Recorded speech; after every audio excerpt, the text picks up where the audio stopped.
Hello everyone, welcome back to quantum tutorials. This is Himanshu More. So आज हम start करने वाले ऑर्गेनिक केमिस्ट्री का एक बहुत इंपॉर्टेंट सेक्शन जो जेई और नीट दोनों एग्जाम के लिए एक्सट्रीमली इंपॉर्टेंट है। सो स्टूडेंट्स, इस लेक्चर सीरीज में हम तीन मेजर टॉपिक्स कवर करने वाले हैं।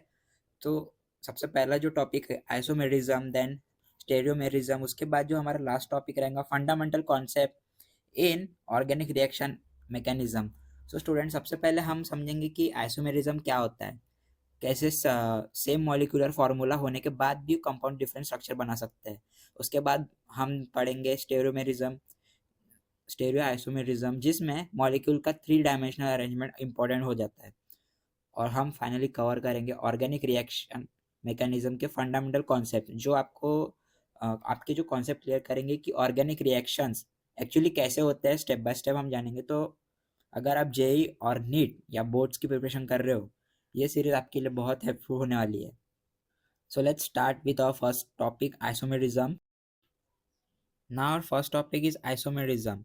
So isomerism is the phenomena in which two or more compounds have the same molecular formula but different properties. These compounds are called isomers.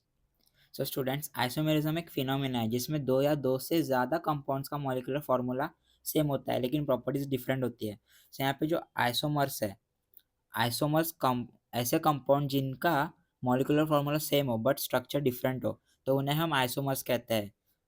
अब उसका reason क्या है कि डिफरेंट प्रॉपर्टीज क्यों है करके, तो आइसोमर्स में एटम्स का अरेंजमेंट अलग अलग अलग होता है, तो स्ट्रक्चर या थ्री डी डायमेंशनल अरेंजमेंट से होता है। तो इस वजह से उनकी फिजिकल और केमिकल प्रॉपर्टीज जो होती है वो डिफरेंट होती है। यहाँ पे आइसोमेरिज्म के टू टाइप्स है, एक है structural isomerism and stereo isomerism. तो स्ट्रक्चर आइसोमेरिज्म में एटम का कनेक्शन डिफरेंट होता है और स्टेरियो आइसोमेरिज्म में एटम का जो स्पेशल है वो three D dimensional arrangement different होता है। तो स्टूडेंट्स, जैसे सेम इंग्रेडिएंट्स से डिफरेंट डिशेस बनती है ना, तो वैसे सेम मॉलिक्यूलर फार्मूला से डिफरेंट कंपाउंड बनते हैं, तो इसी कॉन्सेप्ट को हम आइसोमेरिज्म कहते हैं।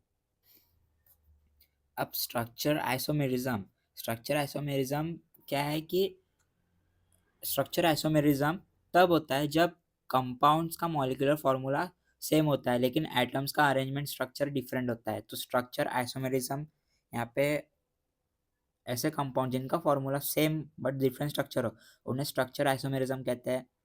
तो उसका रिजल्ट ऑफ स्ट्रक्चर डिफरेंस क्या होगा, तो स्ट्रक्चर डिफरेंट होने की वजह से फिजिकल और केमिकल प्रॉपर्टीज भी डिफरेंट होती है। तो इसमें भी हम स्ट्रक्चर आइसोमेरिज्म के टू टाइप्स हैं, chain isomerism and position isomerism. तो यहाँ पे चेन आइसोमेरिज्म क्या है कि चेन आइसोमेरिज्म में जो मॉलिक्यूलर फार्मूला होता है वो सेम होता है लेकिन कार्बन चेन स्केलेटन डिफरेंट होता है। जैसे पेंटेन है, तो यहाँ पे देखना, जैसे पेंटेन है तो पेंटेन में C5H12 के थ्री चेन आइसोमर्स होते हैं, n pentane, isopentane and neopentane. तो यहाँ पे क्या हुआ स्टूडेंट कि यहाँ कार्बन चेन का स्ट्रक्चर चेंज होता है। अब पोजीशन आइसोमेरिज्म क्या होता है, पोजीशन आइसोमेरिज्म में फंक्शनल ग्रुप या सब्स्टिट्यूएंट का पोजीशन डिफरेंट होता है लेकिन स्टूडेंट्स कार्बन चेन जो होती है वो सेम होती है। जैसे प्रोपेनल प्रोपेनल कैसा C3H8O। तो यहाँ पे इसके भी टू पोजीशन आइसोमेरिज्म होते हैं, one propanol and two propanol. यहाँ पे OH ग्रुप का पोजीशन जो होता है वो चेंज होता है। तो स्टूडेंट, चेन आइसोमेरिज्म यानी चेन को चेंज होते हैं, चेन जो चेन जो है वो चेंज होती है। और पोजीशन आइसोमेरिज्म में जहाँ पे पोजीशन चेंज होती है। तो स्टूडेंट्स याद रखना, चेन एंड पोजीशन, तो चेन स्ट्रक्चर चेंज होता है और लोकेशन चेंज होती है। चेन में स्ट्रक्चर चेंज होता है और पोजीशन में लोकेशन चेंज होती है। अब और भी टाइप्स के स्ट्रक्चर आइसोमेरिज्म है, तो यहाँ पे फंक्शनल ग्रुप आइसोमेरिज्म, जिसमें आइसोमेरिज्म तब होता है जब कंपाउंड्स का मॉलिक्यूलर फार्मूला सेम होता है लेकिन फंक्शनल ग्रुप डिफरेंट होता है। तो स्टूडेंट, ये इसी रीज़न से केमिकल प्रॉपर्टीज कम्प्लीटली चेंज हो जाती है। तो क्योंकि रिएक्शन मोस्टली फंक्शनल ग्रुप पर डिपेंड करता है। जैसे मैंने बताया था C3H6O, तो ये फॉर्मूले में दो डिफरेंट फंक्शनल ग्रुप रिप्रेजेंट हम कर सकते हैं, एक प्रोपेनॉल और एक प्रोपेनॉन। तो यहाँ पे मॉलिकुलर फार्मूला क्या हुआ, सेम है, लेकिन फंक्शनल ग्रुप डिफरेंट है, तो इसीलिए वो प्रॉपर्टीज भी डिफरेंट हुई। अब जो मेटामेरिज्म है, मेटामेरिज्म तब होता है जब फंक्शनल ग्रुप सेम होता है, लेकिन उस फंक्शनल ग्रुप के दोनों साइड के अल्काइल ग्रुप्स जो होते हैं वो डिफरेंट होते हैं। तो ये फिनोमिना मोस्टली ईथर्स यानी अमाइंस एंड कीटोन्स में देखा जाता है। यहाँ पे दो एग्जाम्पल दिए हैं, मिथॉक्सीप्रोपेन एंड इथॉक्सीथेन। तो यहाँ पे इस फॉर्मूले को के दो मेटामर्स हो सकते हैं, जो कि मिथॉक्सीप्रोपेन एंड इथॉक्सीथेन। तो यहाँ पे फंक्शनल ग्रुप जो है इथर ओ है, तो ओ सेम है, लेकिन अल्काइन ग्रुप का डिस्ट्रीब्यूशन डिफरेंट है। तो स्टूडेंट्स यहाँ पे क्या हुआ कि फंक्शनल ग्रुप आइसोमेरिज्म क्या है कि फंक्शनल ग्रुप चेंज होता है, और मेटामेरिज्म में फंक्शनल ग्रुप सेम होता है, साइड चेंज चेंज जो होती है वो चेंज होती है। तो स्टूडेंट सिंपली याद रखने का तरीका, जो फंक्शनल ग्रुप है, functional group change functional isomerism, and side group change metamerism. Now our second topic is stereoisomerism. So stereoisomerism occurs when compound have the same molecular formula and same bonding sequence. तो स्टेरियोआइसोमेरिज्म तब होता है जब compounds का molecular formula और bonding sequence same होता है, लेकिन एटम्स का अरेंजमेंट स्पेस 3D डायमेंशनल में डिफरेंट होता है। तो स्टेरियोआइसोमर्स ऐसे कंपाउंड जिनका फार्मूला और स्ट्रक्चर सेम हो, लेकिन स्पेशियल अरेंजमेंट डिफरेंट हो, तो उन्हें हम स्टेरियोआइसोमर्स कहते हैं। तो स्टूडेंट्स यहाँ पे एक चीज़ नोटिस करो कि इसकी जो डिफरेंट प्रॉपर्टीज़ है एटम्स, यहाँ पे देखना डिफरेंट प्रॉपर्टीज़ कैसे है कि एटम का 3 डायमेंशनल अरेंजमेंट चेंज होने की वजह से कंपाउंड की फिजिकल और केमिकल प्रॉपर्टीज़ डिफरेंट होती है। उसके बाद यहाँ पे टाइप्स दिए हैं स्टेरियो आइसोमेरिज्म के। तो स्टेरियो आइसोमेरिज्म के दो मेनली टाइप्स है। तो यहाँ पे फर्स्ट जो है जियोमेट्रिकल आइसोमेरिज्म, देन उसके बाद ऑप्टिकल आइसोमेरिज्म। तो स्टूडेंट्स यहाँ पे स्ट्रक्चरल आइसोमेरिज्म में स्ट्रक्चर चेंज होता है, तो स्टेरियो आइसोमेरिज्म में स्ट्रक्चर सेम होता है, सिर्फ 3D डायमेंशनल अरेंजमेंट चेंज होता है। तो मेमोरी लाइन के लिए आपको एक लाइन बताता हूँ कि आपको याद रहे करके। तो स्टूडेंट देखो, same formula plus same structure plus different space, that is stereo isomerism. तो स्टूडेंट्स इमेजिन करो जैसे राइट हैंड और लेफ्ट हैंड सेम लगता है ना, लेकिन परफेक्टली क्या होता है कि सुपर इम्पोज नहीं होता है। तो इसी आइडिया से स्टेरियो मेरिज्म एक समझने के लिए वो इजी पे जाता है। Now student our third topic is fundamental concept in organic reaction mechanism. So यहाँ पे students आप देखना कि in an organic reaction an organic molecule called substrate reacts with an attacking reagent. So organic reaction में एक organic molecule react करता है किसी attacking reagent के साथ, और जो subtract होता है, जो ऑर्गेनिक मॉलिक्यूल रिएक्शन में पार्टिसिपेट करता है उसे हम सब्सट्रैक्ट कहते हैं। जैसे एक एग्जांपल ले, तो यहाँ पे CH3Br तो रिएक्ट कर रहा है, तो वो क्या बनेगा, CH3Br सब्ट्रैक्ट है इसमें। तो उसके बाद रीजन, यहाँ पे रीजन जो स्पीशीज सब्ट्रैक्ट पर अटैक करते हैं और रिएक्शन स्टार्ट करते हैं, तो उस रीजन उसे हम रीजन कहते हैं। जैसे OH minus, then Cl minus और H+, तो इसे हम रीजेंट कहते हैं, जो स्पीसीज सब्ट्रैक्ट पर अटैक करती है और रिएक्शन स्टार्ट करती है। अब यहाँ पे रिएक्शन इंटरमीडिएट यानी रिएक्शन के बीच में जो टेम्पररी स्पीशीज बनती है उसे रिएक्शन इंटरमीडिएट कहते हैं। ये अनस्टेबल होती है और जल्दी नेक्स्ट स्टेप में कन्वर्ट हो जाती है। उसके बाद जो प्रोडक्ट है, तो प्रोडक्ट्स रिएक्शन कंप्लीट होने के बाद जो फाइनल कंपाउंड बनता है उसे हम प्रोडक्ट कहते हैं। कभी कभी बाय प्रोडक्ट भी बन जाता है। सो स्टूडेंट यहाँ पे substrate plus reagent that is intermediate and product plus byproduct. So student इसको एक एग्जाम्पल के तरीके से लेते हैं, जैसे सब्सट्रैक्ट। यहाँ पे देखना, जो सब्सट्रैक्ट है वो बैट्समैन है, ठीक है। एक एग्जाम्पल के इससे आप समझो, जो सब्सट्रैक्ट है वो बैट्समैन है एंड रीजेंट क्या है, यहाँ पे बॉलर है। तो इंटरमीडिएट यहाँ पे क्या हुआ, बॉल का मूवमेंट पिच पर हो रहा है।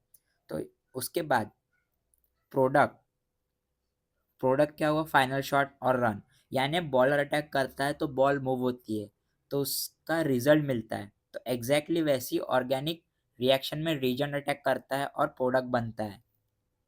यहाँ पे मैं आपको इसका एक सिंपल रूल यानी एक सिंपल ट्रिक याद रखने के लिए बताता हूँ। सब्सट्रैक्ट यहाँ पे एस एंड आर, आर जो है स्टूडेंट्स, तो स्टूडेंट्स यहाँ पे आर क्या है, रीजेंट है, और आई इंटरमीडिएट है एंड पी प्रोडक्ट है। तो स्टूडेंट्स यहाँ पे जो स्क्रिप्ट है उस स्क्रिप्ट को ऐसे याद रखना, S substrate and R reagent, I intermediate and P product. तो रिएक्शन मैकेनिज्म का एक फ्लो है, जैसे substrate plus reagent that is intermediate and product. तो इस वे से याद रखना, थोड़ा आपके लिए और इजी हो जाएगा। अब सब्सट्रैक्ट एंड रिएजेंट क्या होता है हम देखेंगे। Substrate the reactant that supplies carbon for the new bond, then reagent the attacking species that react with the substrate. If both reactions supply carbon, the molecule on which attention is focus is called substrate. तो student substrate वो reactant होता है जो new bond formation के लिए carbon supply करता है। Organic reaction में यूजफुली सब्सट्रैक्ट जो होता है वो एक ऑर्गेनिक मॉलिक्यूल होता है, तो जिसके ऊपर रिएक्शन होती है।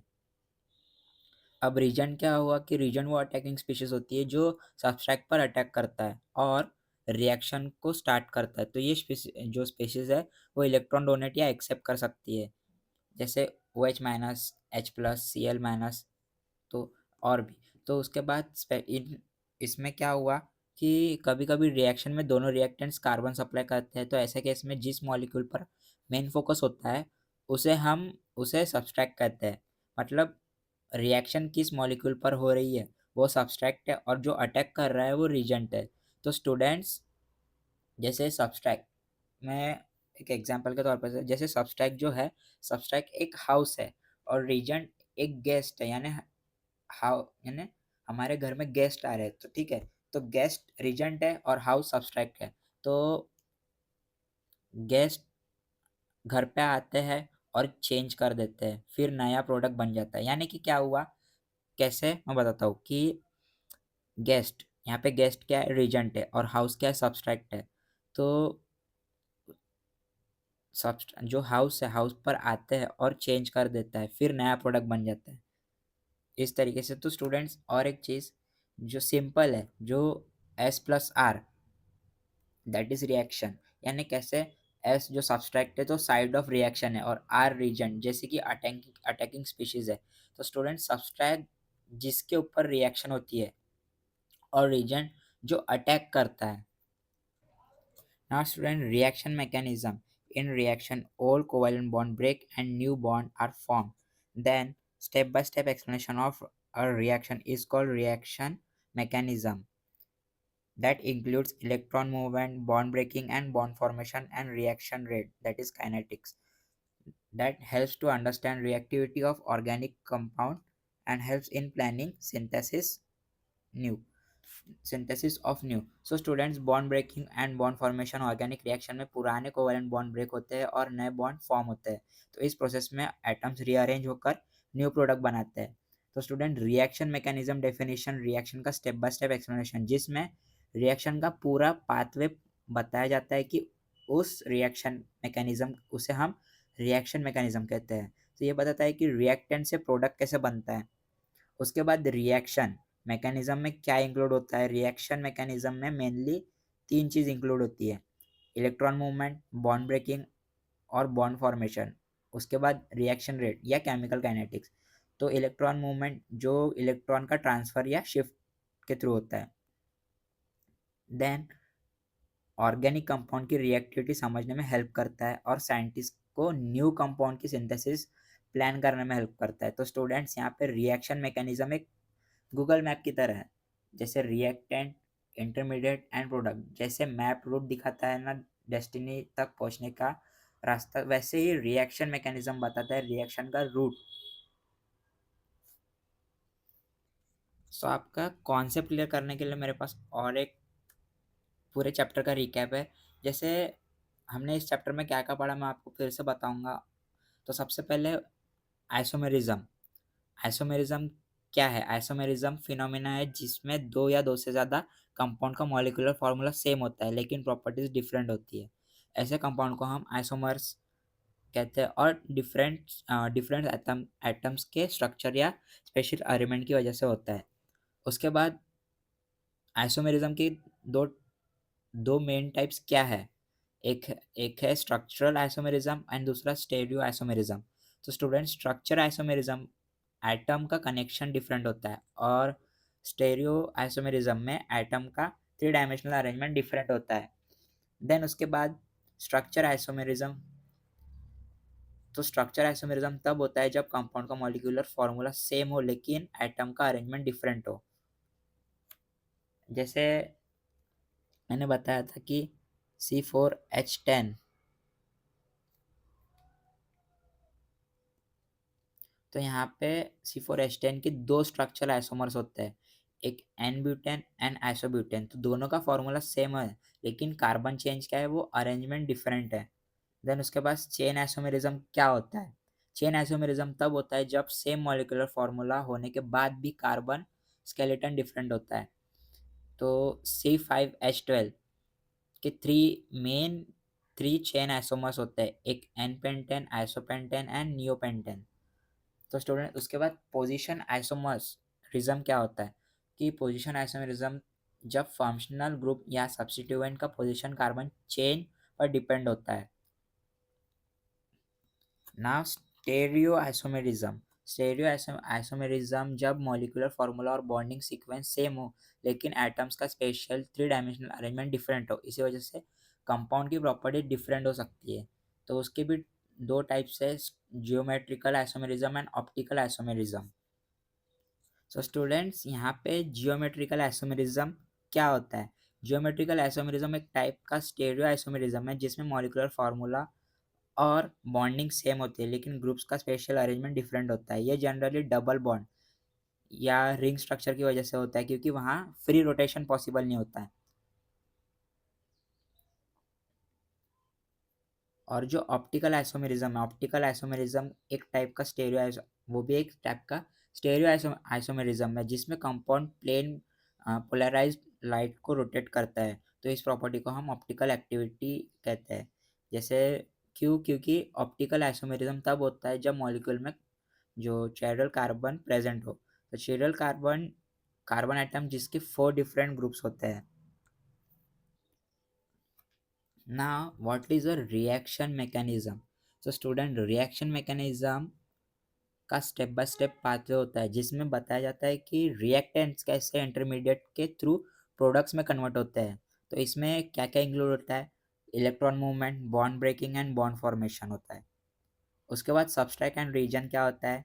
वो ऑर्गेनिक मॉलिक्यूल जिसमें रिएक्शन होती है और जो कार्बन सप्लाई करता है। तो स्टूडेंट, रीजन वो अटैकिंग स्पीशीज होती है जो सब्सटेंस के जो सब्सट्रैक्ट के साथ रिएक्ट करती है। उसके बाद रिएक्शन मैकेनिज्म जो कि ऑर्गेनिक केमिस्ट्री में बहुत इंपॉर्टेंट है। तो स्टूडेंट, रिएक्शन मैकेनिज्म इंपॉर्टेंट है क्योंकि ये ऑर्गेनिक कंपाउंड्स की रिएक्टिविटी समझाता है और ये बॉन्ड ब्रेकिंग और बॉन्ड फॉर्मेशन का पाथ भी बताता है। साथ ही में ये न्यू कंपाउंड्स की सिंथेसिस प्लान करने में हमें हेल्प करता है।